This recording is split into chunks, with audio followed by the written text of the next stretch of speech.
নমস্কার বন্ধুরা, আমি ডায়েটিশিয়ান শিউলি। আজকে আমি আপনাদেরকে নিয়ে এলাম আমার ডায়েট কিচেনে। এর আগে আমি আপনাদেরকে নানা রকম হেলদি রেসিপি করে দেখিয়েছি। আজকে যেটা দেখাবো পনির পোহা, তার জন্য যে উপকরণগুলো নিয়েছি সেটা ফার্স্টে দেখিয়ে দিই। এখানে নিয়েছি ভেজানো চিড়া ওয়ান স্মল বোল, একদম ঝরঝরে হয়ে গেছে এমনভাবে এটাকে ভেজানো হয়েছিল। তার সঙ্গে নিয়েছি পনির, এটা 11 পিসেস রয়েছে এবং স্মল কিউবস, দেখুন একদম স্মল, লুডুর গুড মানে ছক্কা যেরকম হয় ওই রকম, এটা স্মল কিউবস। তার সঙ্গে নিয়েছি রেড বেল পেপার, আপনারা চাইলে গ্রিন ক্যাপসিকামও ইউজ করতে পারেন। এখানে পেঁয়াজ কুচি নিয়েছি আর একটু বড় বড় সাইজের গাজরের কুচিও নিয়েছি দেখতে ভালো লাগার জন্য। আর নিয়েছি মটরশুঁটি, পরিমাণ মতো তেল, কাঁচা লঙ্কা এবং পরিমাণ মতো নুন। এবার চলুন আমি আপনাদেরকে এই রেসিপিটা কিভাবে প্রসেস করছি সেটা দেখাই। ফ্রাইং প্যানটা একেবারে গরম হয়ে গেছে। এখানে আমি যেটা দেব সেটা হচ্ছে সাদা তেল 1 টেবিল স্পুন। ফোড়ন হিসেবে যেটা ইউজ করেছি সেটা হচ্ছে সাদা জিরে, ভীষণ অল্প পরিমাণে। সাদা জিরেটা জাস্ট একটু মানে কালারিং এসে যাবে, তখন এর মধ্যে এক এক করে প্রথমে আমি দেব গাজর। গাজরটা যেহেতু একটু বড় সাইজ করেছিলাম তাই এটা টাইম নেবে, তাই এটা একটু ভাজা ভাজা হয়ে গেলে দেন পনির, ক্যাপসিকাম এগুলো আমি অ্যাড করব। গাজরটা ভাজা ভাজা হয়ে গেছে, এবার এর মধ্যে আমি অল্প করে নুন দিয়ে দিলাম। নুনটা একদম পরিমাণ মতোই দিয়ে দিলাম। তারপরে দেব মটরশুঁটি এবং রেড কালারের ক্যাপসিকাম।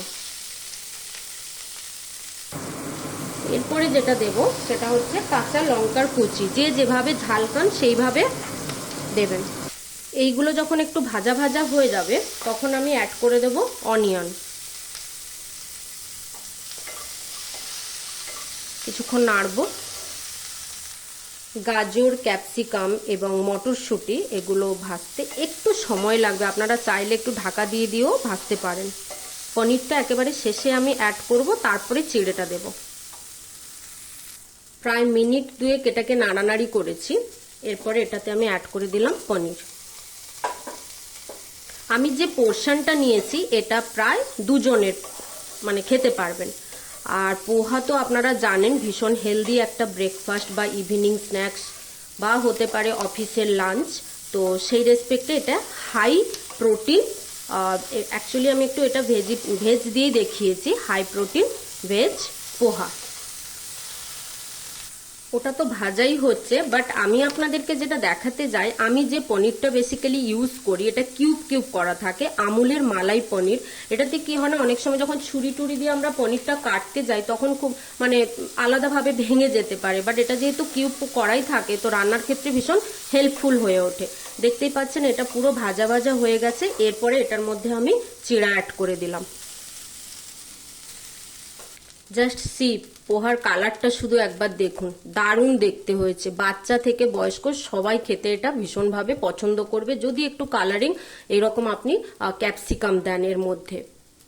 যদি বাচ্চাদের জন্য এটা তৈরি করেন তাহলে বলবো অল্প করে এটার মধ্যে আপনারা চাইলে তাল মিছরির গুঁড়ো দিতে পারেন, তাহলে একটু মিষ্টি মিষ্টি নোনতা নোনতা লাগবে, ওরা আরামসে এটা খেয়ে নেবে।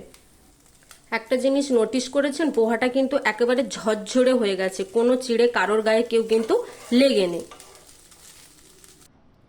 মিনিট 10 টাইম নিলাম আর রেডি হয়ে গেল একেবারে পনির পোহা, যেটা ভীষণ high protein containing. Thank you so much আমার ভিডিওটি দেখার জন্য। কেমন লাগলো কমেন্ট করে জানাবেন। Thank you so much.